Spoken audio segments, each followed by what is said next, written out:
Welcome to Alaskwatch, the show all about Bigfoot in the great state of Alaska. I'm your host, Beans Baxter. So lace up your boots, zip up your coat, and come with me on an adventure as we explore all things cryptid in the last frontier.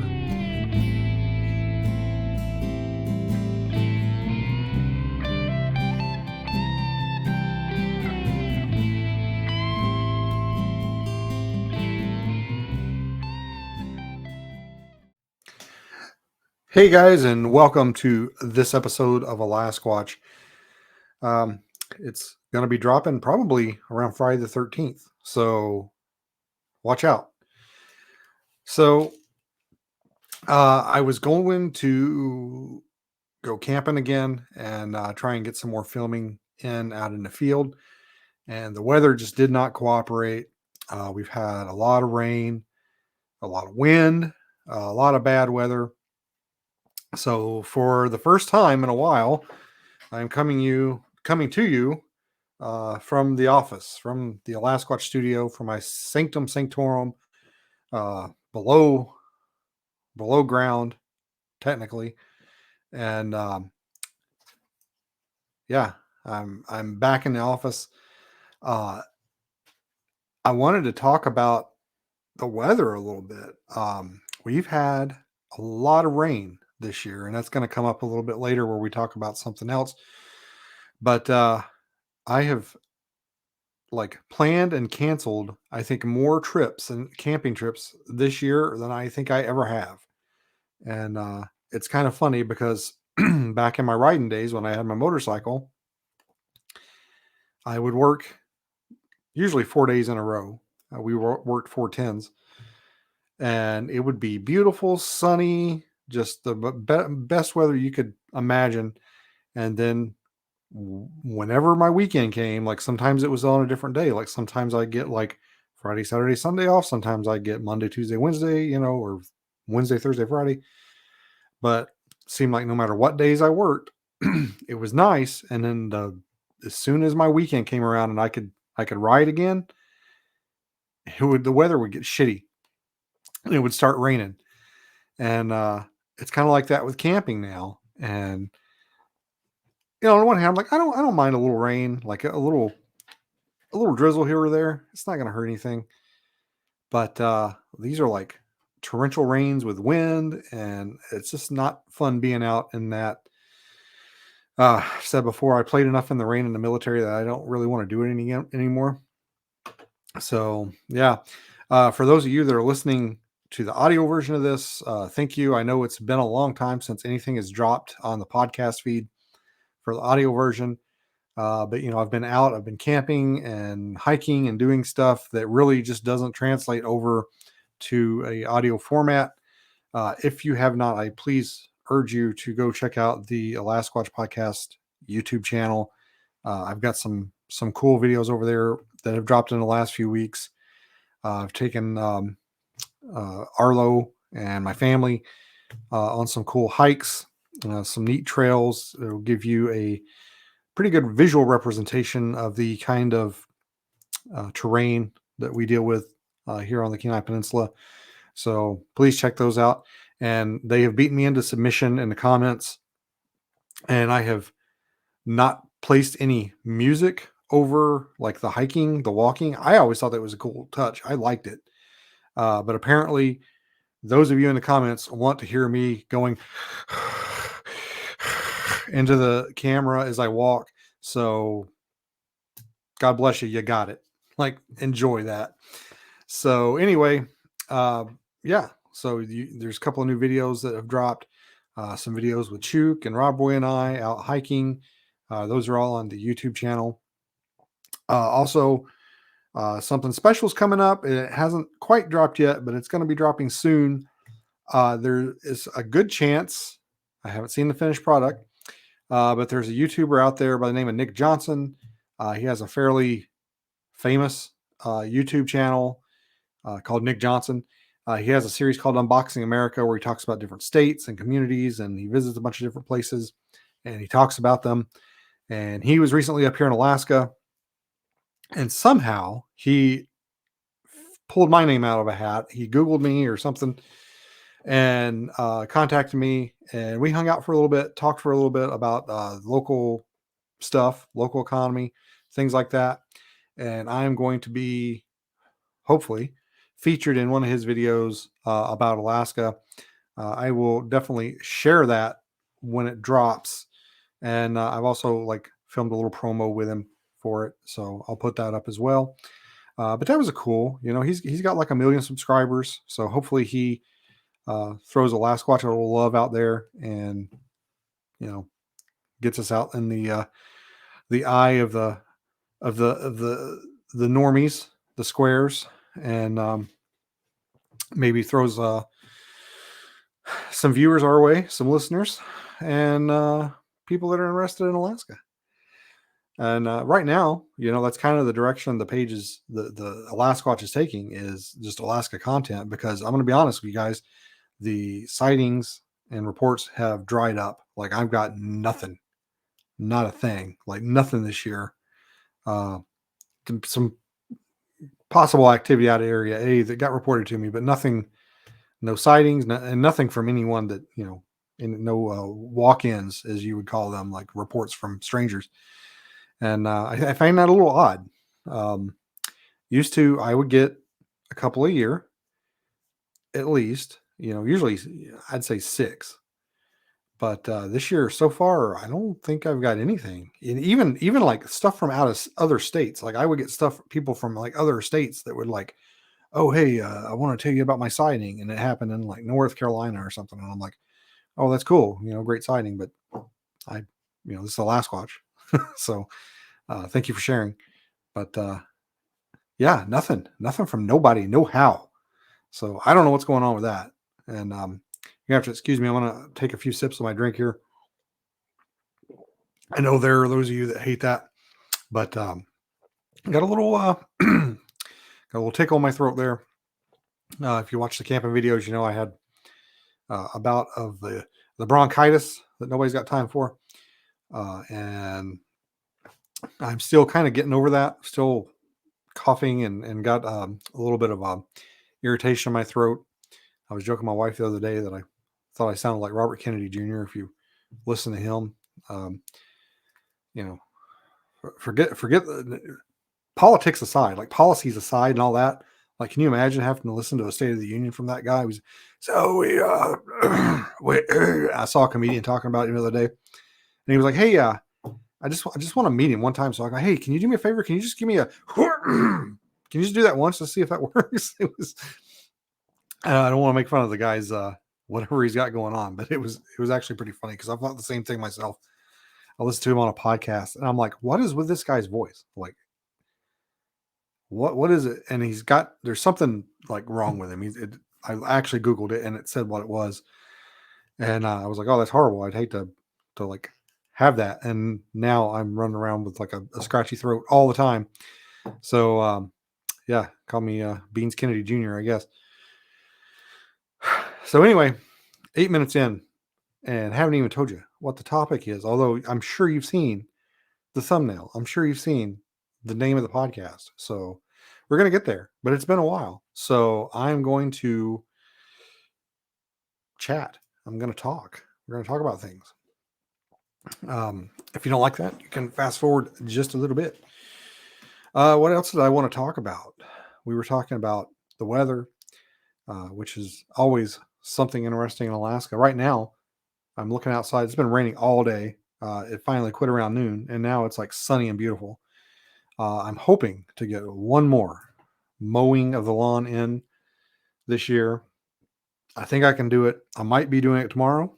I don't know. Like I said, it rained all day. I don't know if the lawn's going to be dry enough to mow tomorrow. I know, like freaking first world problems, right? Yeah. I've mowed. I wonder, like, I wish, like, when you die, I wish you could get like a GTA type stat screen, because to make money when I was younger, I mowed lawns, and then, of course, I get my own place and I mow that lawn, and then I did a lot of mowing in the army probably.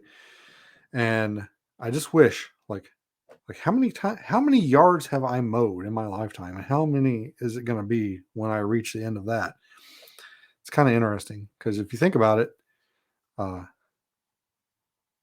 it's not something you really think about that much. You're just like, oh, I got to mow the lawn, and you go out and mow it. But then you do it for 50, 60, 70 years, however long you crawling around, and it's got to add up after a while, right? And imagine if you do it like for your job, you work for like a lawn care company, and then you got to go home and mow your own lawn. Oh, geez, it'd be like, oh no, if I see one more blade of grass, I'm gonna eat my gun. So anyway, um, this episode we're gonna take a little bit of a somber turn. We're gonna talk about Alaska's deadly 2024 summer. Um, we have had quite a deadly summer, if I do say so myself. And usually, we get there's a few fatalities every year in Alaska, and a lot of it's dangerous up here. Uh, I don't know how many times I've been on a podcast and somebody has posed the question to me about like all the missing people in Alaska and if I think Bigfoot or Dogman's behind it or aliens or something else. And pretty much every time my answer is like, you don't need Bigfoot or Dogman or aliens or interdimensional beings to die in Alaska. Like this place is plenty dangerous all on its own. You don't need the booger man to come and get you because Alaska, if Alaska wants you, it's going to get you. It doesn't need to send the booger man after you. And I have just a compilation here of deaths and pretty much starting. I think it might go back to March, but I know this one happened in May. I'm not going to spend a lot of time on this one because I've already done an entire show about it. And it was a mother moose killed a Homer man trying to photograph her new calves. This is from Alaska Public Media. It's an article by Jamie Deep, and it's from May.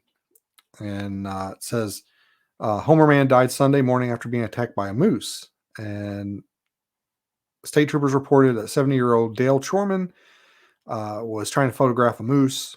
It was a mother moose with twins. And apparently he got too close or the brush was too dense. He couldn't see her. Got closer than he intended. And she charged him and another gentleman. And sounds like he was unable to escape. And the moose killed him.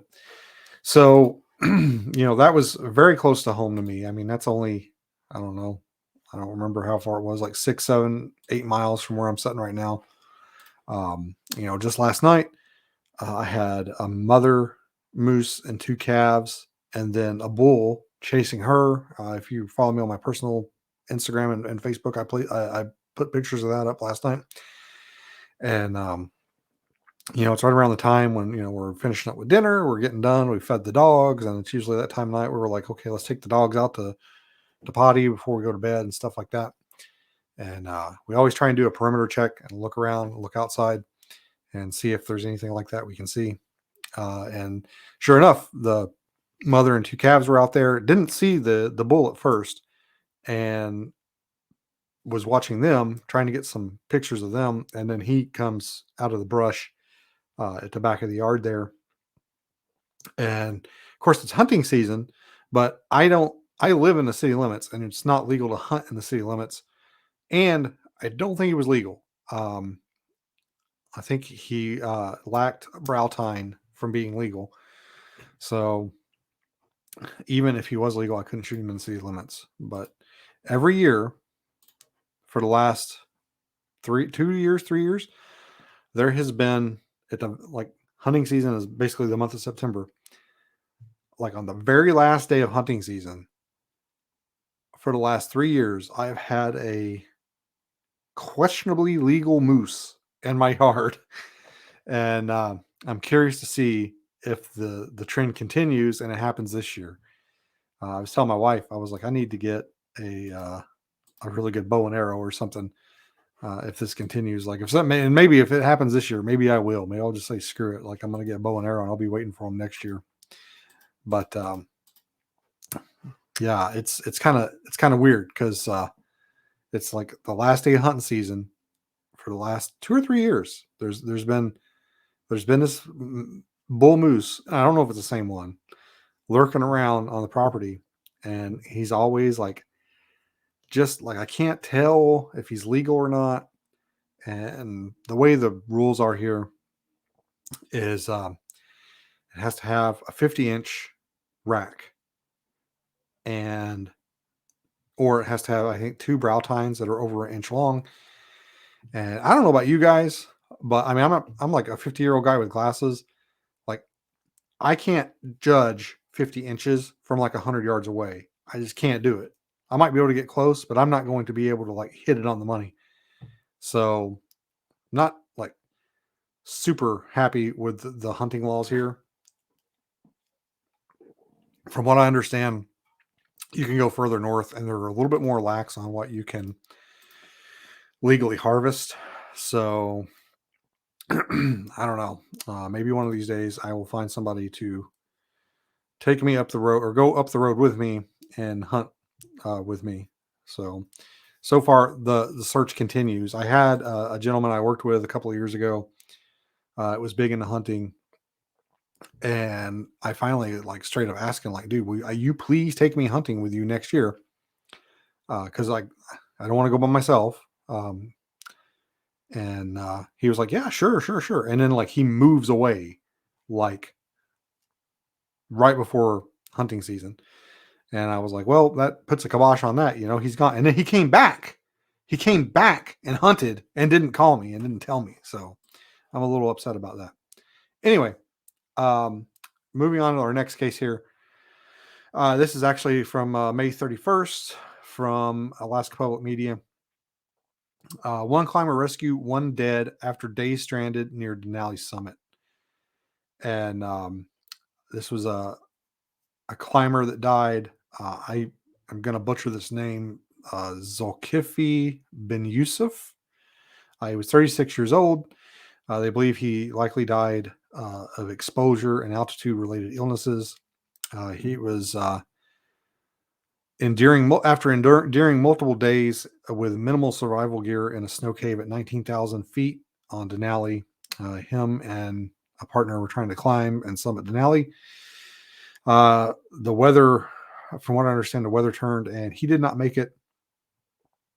I'm not sure where he is from. It doesn't say. Given his name, I'm guessing he probably was not from America. Could be wrong. But there's a picture here with the story, and it shows basically where he was found and then the summit. And they were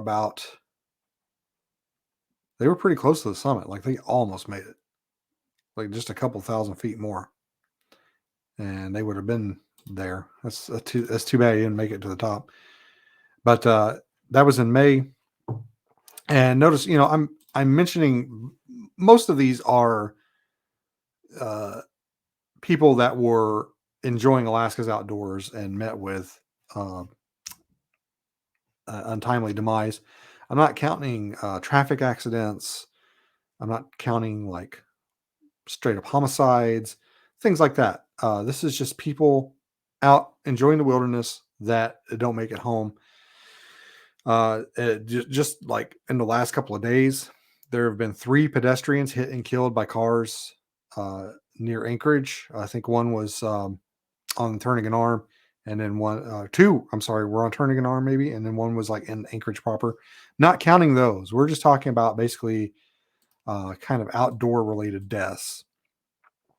And this one is kind of close to home. I didn't see a lot about this one. This one actually kind of flew under the radar. The only way I found out about it was seeing some posts in a local community group here in Homer. And it's a search for Homer woman who went missing from trawler suspended. Coast Guard searched 176 square miles of southeast waters Saturday, August 10th and August 11th. And this was published. This is the Homer News article. It's published on August 22nd. And a woman identified as Lauren LaFree, I guess, fell from a 36-foot trawler, or it says she went missing from a 36-foot trawler earlier this month in Idaho Inlet near Pelican and Southeast Alaska waters. I have no idea where that is. The troll vessel was the fishing vessel Faithful, operated by this guy's name, and very sparse on the details. It just says she went missing. I'm assuming she fell overboard, but there's very few details. Basically, everything I just told you is what's in the article. The Coast Guard looked for her; they couldn't find her. She was missing from a fishing vessel, and that's it. And I'm sure she's probably not declared deceased yet. That will happen later through the courts. But in most of these cases where someone is missing like that, I think you have to wait a certain amount of time. I don't think it's very long, actually, but you do have to wait a certain amount of time, and then you can petition the court to declare them dead. And that happens quite a bit up here, especially with maritime type accidents. Let's see what else we got here. This one's, I almost didn't include it because it's kind of a vehicle accident. One killed in Big Lake ATV crash. The passenger of an ATV died in a crash Friday in Big Lake.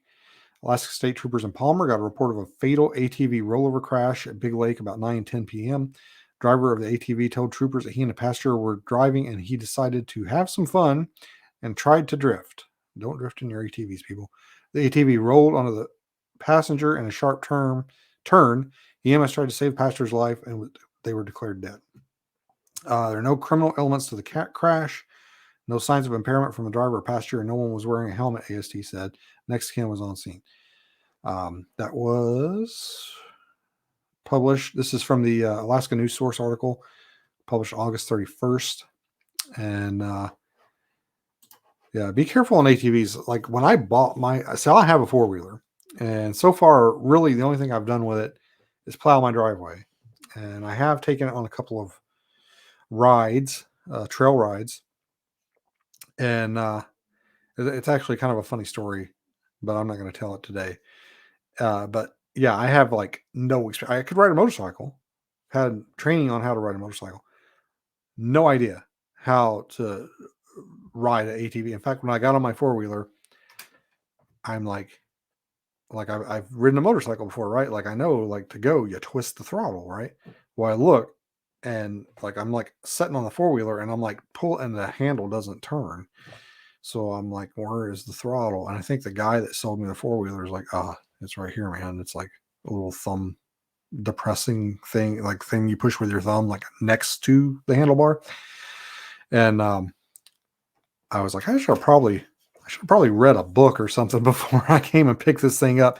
First time I ever rode my four-wheeler was when I was riding it up the ramp into the back of my truck.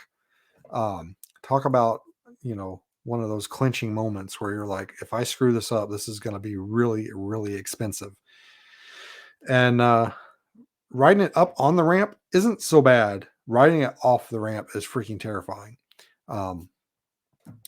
Just because you've got that back, like once you start to go down, you cannot stop. Which I mean, once you start to go up the ramp, you're not supposed to stop either. But like you're in control of your ascent, but you are not in control of your descent. You're just coming down. But the first time I rode the four-wheeler basically was taking it up the ramp to put it on the truck and then taking it off the ramp when I got home. And I've done it several times since. So I'm a little bit more comfortable with it. Actually, I haven't done it at all this year. I can't remember if I did it last year or not either. It's been a long time. I should probably practice that. If I had known a little bit more about Hatcher Pass, I probably would have taken my four-wheeler to Hatcher Pass when Rob Roy and Chuk and I went up there. But I am so used to not being able to ride ATVs here where I go, that it doesn't even like cross my mind. There is a really cool ATV trail near Seward. I can't remember what it's called, like King Cross, King's Landing, King's Trail, something like that. That I would like to try, but that's gonna have to wait for a drier summer than we had this year. There's a couple of trails around here that I could ride.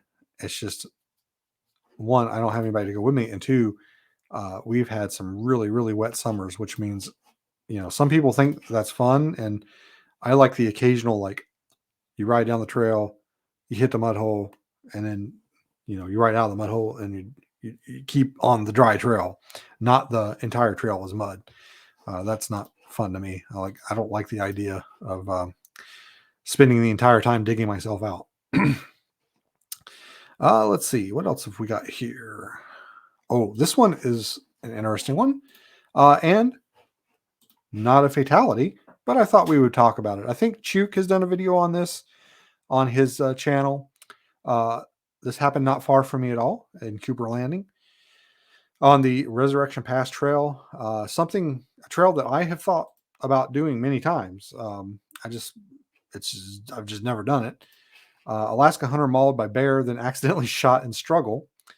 Again, it happened at the Resurrection Pass Trail. This is from ABC News, published on August 20th. A 32-year-old hunter is recovering after he was attacked by a brown bear and then shot amid the fray in Alaska. The man's hunting party was attacked by a bear on the Resurrection Pass Trail near the town of Cooper Landing in the vicinity of the Abernathy Cabin. According to state troopers, the Resurrection Pass Trail is located in southern Alaska. Yeah, no duh. You can tell this is not a local news outlet. The 32-year-old was seriously injured by the bear and the gunshot wound he suffered while trying to stop the attack. It's not clear who fired the shot that injured the man, officials said. The bear was killed by the hunters during the attack. Hunter received first aid in the field before he was transferred to Anchorage Hospital by helicopter. Resurrection Pass Trail is 39 miles long, and climbs from 500 to 2,600 feet, according to U.S. Forest Service. So in the article here, it says they don't know who shot the hunter. I know. So don't worry. I'm going to tell. He shot himself as he was being attacked. So the bear apparently came at him. He pulled out a handgun to defend himself. As the bear knocked him down, he fired. I don't know if he fired on purpose or if he fired accidentally, and shot himself in the leg. Luckily, he didn't hit his femoral, or he probably wouldn't be here with us. And then I don't know if he actually got any shots off that hit the bear, but between his hunting partners and himself, I guess they managed to unalive the bear. But that's I'm kind of curious that, they said they gave him first aid. I'm curious if anybody there on scene had a tourniquet. I know I carry one in my first aid kit in my pack that I carry. And I think everybody should, if you're going to be in bear country, you should have one anyway. But if you're going to carry a firearm, you should carry a tourniquet and know how to use it. But yeah, that story could have went the other way. Either way, either he shot himself and died, or the bear would have killed him. But again, you hear people, like I've mentioned a couple of times, I've been chided in some online forums before for carrying a firearm. It's like, you're more likely to shoot yourself or one of your friends than a bear. And I disagree. I don't know. I wasn't there. I don't want to question the dude's firearm handling capabilities, but don't put your finger on the trigger until you're ready to shoot. Which, if the bear's coming at you, I can imagine you're ready to shoot. But also, you've got to be aware of where you are as well. There was a gentleman who was across the bay here from Homer, I believe, that was in a similar situation where a bear attacked him. He went down, shot the bear, ended up killing the bear, but almost the exact same situation, only shot himself in the foot. And, the fog of war and the fight to stay alive, I guess shit happens. But I don't know. I don't want to shoot myself. That's just bad news. I feel for that guy. I hope he doesn't suffer any permanent injuries there. I wonder if he got to keep the bear. I'm sure he did, or I'm sure his pals like skinned it out for him. Hopefully he got to keep the hide. Here's another one. This one is from Alaska Public Media. Kayaker's death near Kodiak under investigation, troopers say. This is from Kodiak. Kodiak kayaker died Monday after his kayak was found partially submerged in the water near Woody Island, according to Alaska State Troopers. Coast Guard said watchstanders received a report of an empty blue kayak roughly 100 yards off the west shore of Woody Island after 10 a.m. Monday. Coast Guard spokesman said MH-60 Jayhawk helicopter from Air Station Kodiak found Moats. The gentleman was Michael Moats, unresponsive on the beach nearby. About an hour later, during a search of the area, he was the only person found near the partially submerged kayak. According to the marine weather forecast, Chiniak Bay area was under south to southwest 20 to 25 knots with seas around 5 to 6 feet during the day. Not good kayaking weather. I'm not a boat guy. We're going to talk about boats a little bit more here later. But I know from basically hanging out with Scott, the area A captain, and my limited time, dealing with like the harbor master and stuff here. 5 to 6 feet seas are not good for small vessels. I'm not sure at what point small craft advisories go out. It might be 6 to 8 feet. I don't remember. But yeah, it's not fun. And I can see how a kayak could get swamped, especially in those waters. And honestly, it is a miracle they found him and he didn't get like swept out to sea or something. I'm kind of curious as to what transpired before his passing, if he actually made it shore before he died and died from exposure. And that's the problem with a lot of these stories is you don't get the full story. There's just not time really to report this. And if they waited for the autopsy and the results, then everybody would forget about it. Let's see. Which one do I want to do next? This one. This one scares me the most. And of course, it's not letting me read it because I went to this website earlier and now it's thinking I'm back and it wants to charge me for a subscription. So let me see if I can find it, another news article about it. But this is the landslide that occurred in Ketchikan. And let me see. It's funny because the New York Times article is the first one that pops up. You think it would be something more local. Here's one from Alaska Public Media. Geologists investigating Ketchikan landslide causes after 4 fatal Alaska slides in a decade. We're just talking about the one that happened in August. And if you go and look it up and see the pictures, it's pretty scary because basically Ketchikan is a lot like Homer, and it's built on kind of on a hill, and that freaks me out a little bit because when you get a hill and you get a lot of rain, you get landslides. There is a road and sewer. I think it's Lowell Point Road. I could be wrong about that. There's a road and sewer that basically gets landslides all the freaking time. Like it's like if it starts raining and they get a certain amount of rain, like they're like, well, it's almost time for Lowell Point Road to get blocked. Happens every year. This one happened in Ketchikan and it killed a gentleman. It apparently knocked like a few houses like off the foundations, like carried some houses down the way. I did read a story where some pets, I think a couple of dogs, were found in a house after the landslide, which is kind of a happy ending. Although one gentleman apparently did pass away from the landslide. Um, there's some. I'm trying to find out if they named the guy. I apologize. My original article that had all the information in it, I cannot read it. But yeah, so this landslide comes down apparently probably after quite a bit of rain. And this scares me a little bit because it's a lot like Homer. Like I said, like both towns are built on a hill. I think I'm probably okay up where I am. I'm pretty high up on the hill. But that doesn't mean that maybe I won't be on part of the hill that slides down.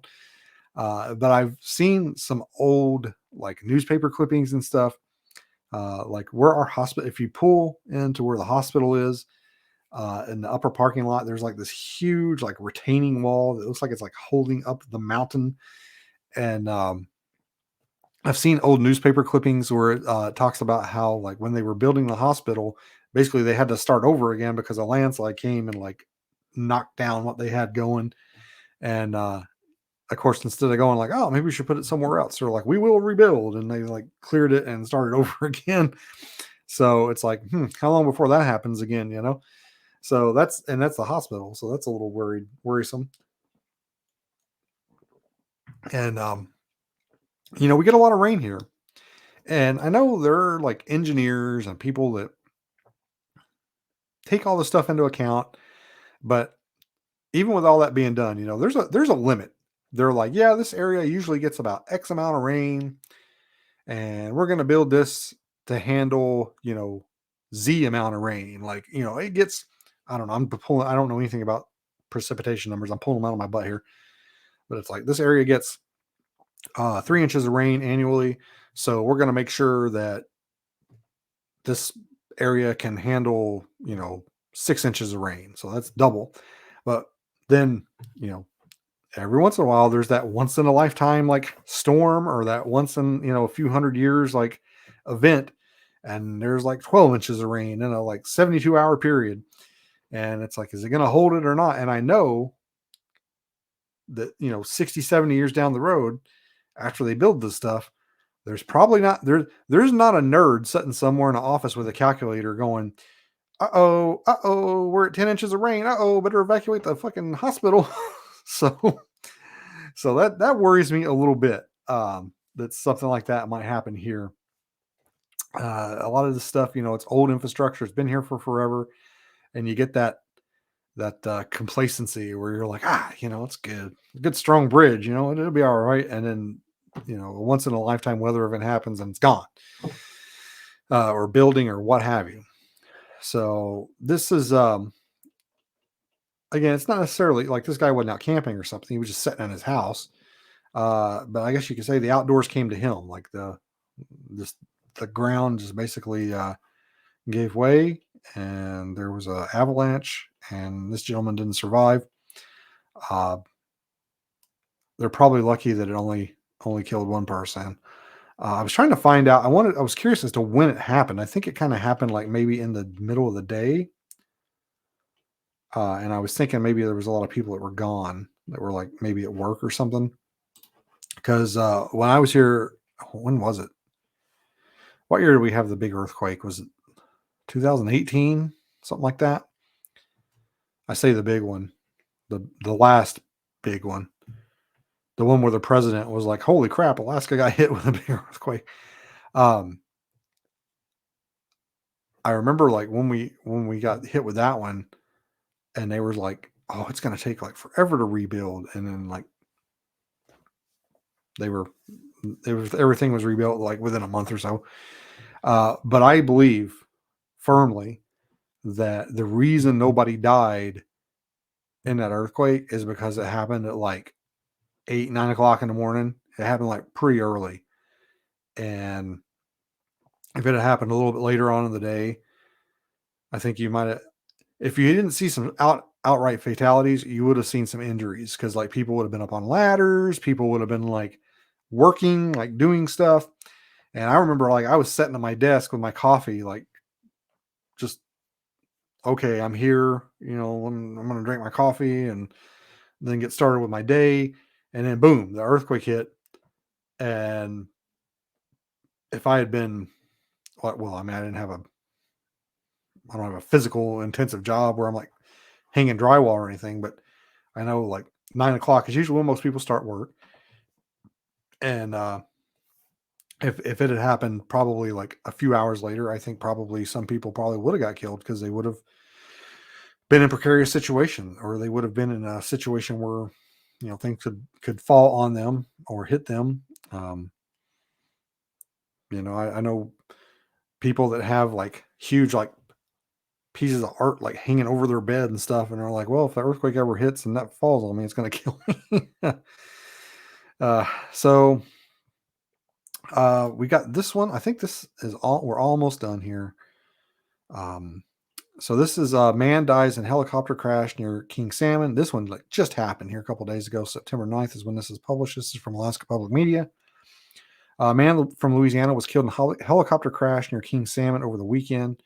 Authorities say the Bell 2206B helicopter operated. Jesus Christ, I cannot read today. Sorry. Operated by Eagly Air, EGLI Air, departed from King Salmon at 9:18 Saturday with the pilot and 4 passengers aboard. Pilot was bringing the passengers to a fishing site, and they crashed in the Naknek River, about a quarter mile south of the King Salmon Airport. The passenger was 73-year-old Martin de L'Oreal from Louisiana.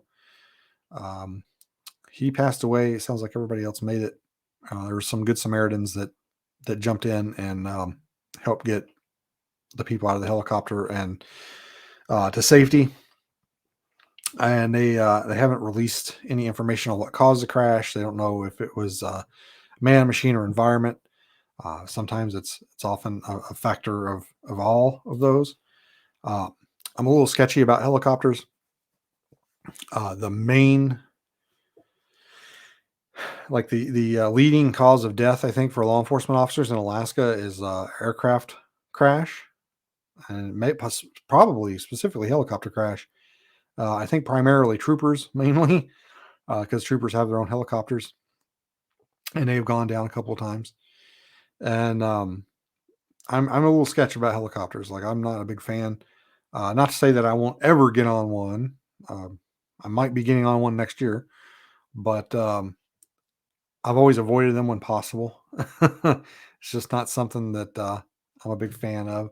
It's kind of like those things like bungee jumping, stuff like that. Like it looks fun, but it's just not for me. It just seems like one of those unnecessary risks. Like I'm not big on it. There is something really cool coming up that I may be getting on a helicopter for. I'm not sure if it's going to happen or not. But again, it's one of those things where like risk versus reward. Like I'm willing to take this risk because I think what's at the end of this helicopter ride is going to be really awesome. So I'm going to do it.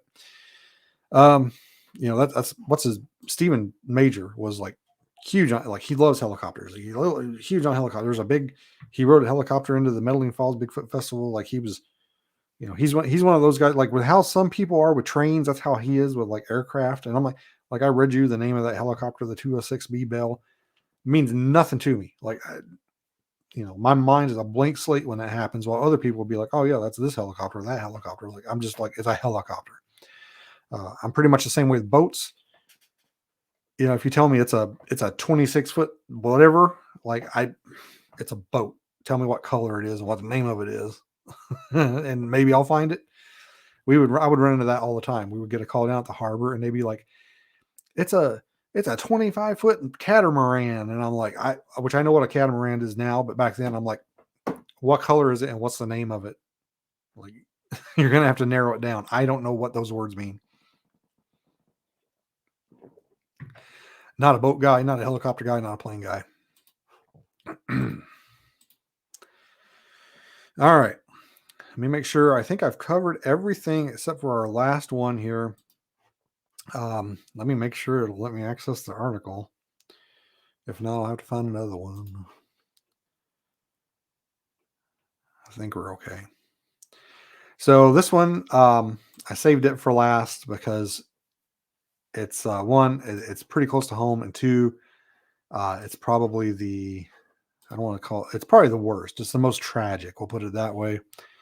Of the stories that I have here, and this is beloved Texas family feared dead after boat capsizes in frigid Alaska waters. This is from this made it to the New York Post, guys. This is from the New York Post. This is published August 6th. And, it is what it is. There was a man, a woman, and two sons. They were in a boat here, not far from me at all. If the trees weren't in the way, but here in my yard, I could probably see where it happened. And they were out here in Katchmack Bay. And it says the U.S. Coast Guard received report around 7 p.m. The 28-foot aluminum vessel carrying 8 people had sent a distress call. It had been taken on water. It was in dire need of being rescued. Radio broadcast was quickly sent out by the Coast Guard to other ships in the area to aid in the rescue. About 16 miles off the coast of Homer. The ship Salty Sea responded to the call before rescue personnel reached the sinking vessel and saved 4 people stranded in a life raft in the frigid water. The 4 are expected to be okay and not injured. However, Mary and David Maynard, along with their 2 young sons, Colton and Brantley, remain missing. And it appears they went down with the vessel. A friend here is saying Mary, her husband, and 2 sons were lost at sea last night in Alaska after the vessel capsized. I can vouch for many that they are a wonderful, caring, and loving family that deserve to be brought home. The Coast Guard immediately launched a search and rescue for the missing family around the area where the boat sank, using a helicopter, a plane, cutter, and 2 other vessels, and help from the Alaska Wildlife Troopers and Good Samaritan boats to scan the area around where the ship sank. And the efforts were suspended 6 p.m. Sunday. And of course, the Coast Guard talks about how it's a difficult decision to make that call to suspend the search. And I do know that another, like a independent search and rescue outfit came and did some searches and looked for the sunken vessel. And like I said, the weather has been not good this summer. You heard me say that earlier. And the weather was not cooperating. And these guys, they're not full-time search and rescue guys. They basically volunteer, and they were having to take time off work. And then they were trying to plan on coming down to Homer. Of course, they're all from further north. And I think they only made it out to look a couple of days.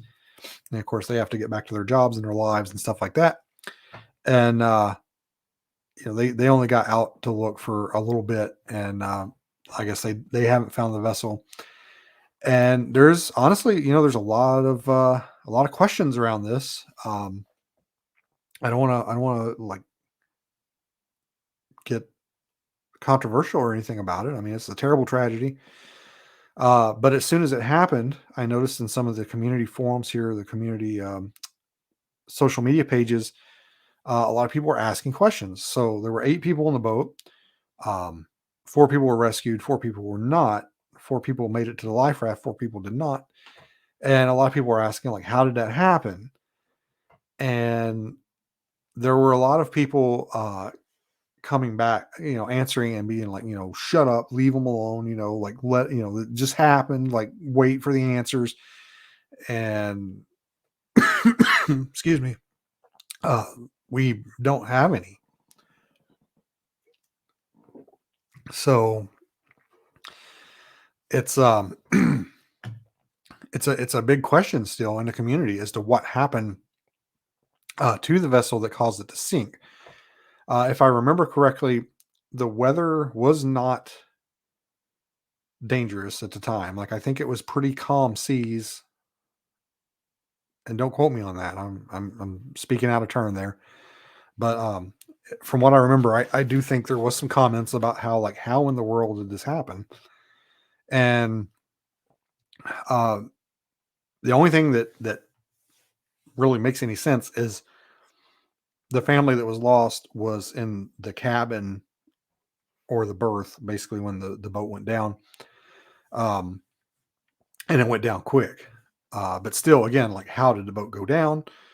Um, like I said, I'm not a boat person. And when we first moved here, and some of the other officers had boats, I was like, man, maybe I should get a boat. Like I ended up getting a motorcycle instead, but I was like, maybe I should get a boat. And I learned from talking to people with boats, basically that I don't want a boat. I think more than one person basically said, like, you just let me do you a favor, just go down to the harbor right now, take your wallet out, and just start throwing money in the water because that's what you're going to be doing. And there's a lot of things to know that comes with operating a boat, and it's the same thing like with any vessel, anything that operate, any car or truck or plane or helicopter or motorcycle or boat. There's always little things that as an operator you should know to keep yourself and others safe. For example, I had a motorcycle.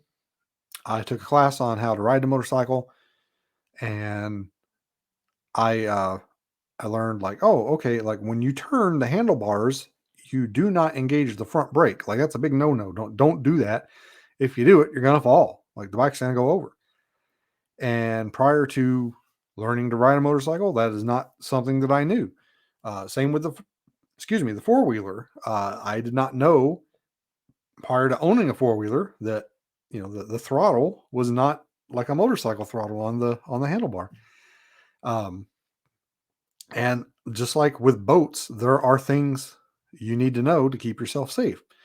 And I'll give you an example for boat safety is, and I didn't know this. I don't even remember how I learned this and like what context it was. I think somebody with a boat, we were talking about it, maybe talking about how dangerous boats were.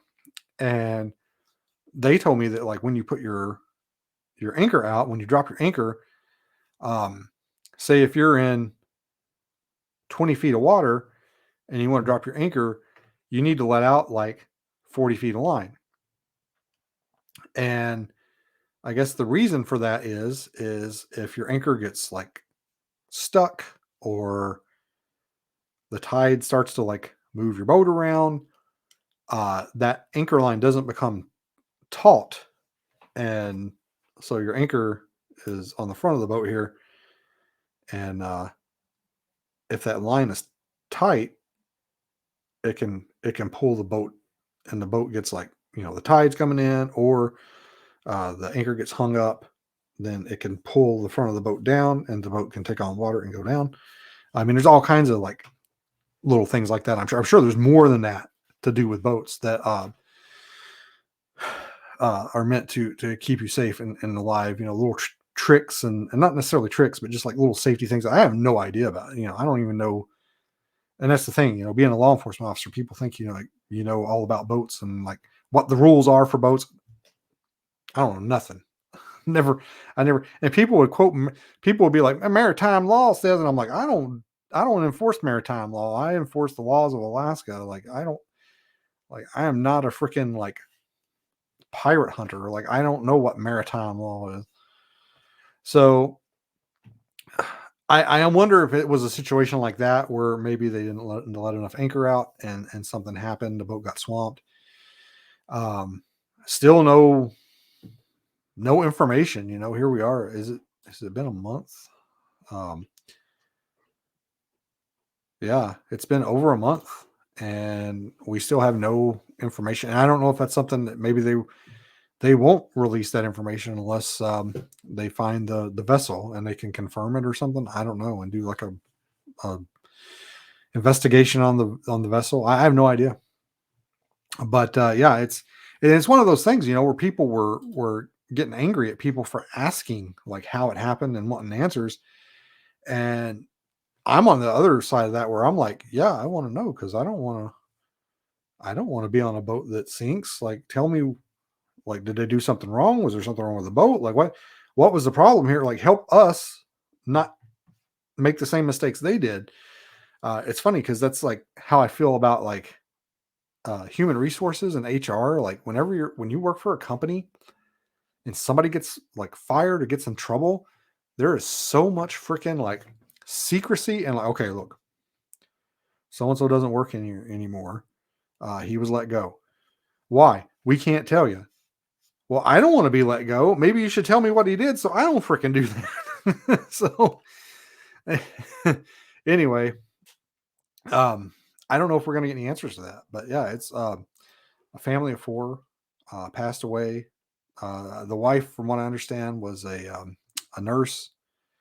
Um, Mary, David, and Colton and Brantley. They have not been recovered as of yet. They come up here to Alaska to have a good time and enjoy Alaska and nature, and they never left. And that happens to a lot of people. There are a lot of people that are permanent residents of Alaska, and not necessarily by choice, uh, because Alaska can be a harsh mistress. Sometimes it doesn't matter how prepared and safety minded you are. Alaska can just send a big to whom it may concern your way, and you get caught in it, and there's nothing you can do. I do recommend carrying some sort of emergency locator beacon or EPIRB, or I carry Garmin InReach. I actually have I don't have it here with me. It's like upstairs in my backpack. I have the older model. It's a little bit bigger, and you can actually like type and text on it and send with that. It does connect to my phone, and I can like text on my phone and send it through the InReach. Personally, I like to do it on the InReach, and most of the time I use my phone for camera work and video and cameras and stuff like that, and I use my InReach for texting and stuff like that. And I like to keep those separate because I don't want my the phone. I want to keep my phone battery as charged as I can. I want to keep my InReach battery as charged as I can. And I know like hooking those two up, it's gonna like kill the battery or eat the battery in both of them quicker. So personally, I like just having this is my camera, that's my texting device, and we're gonna not connect those.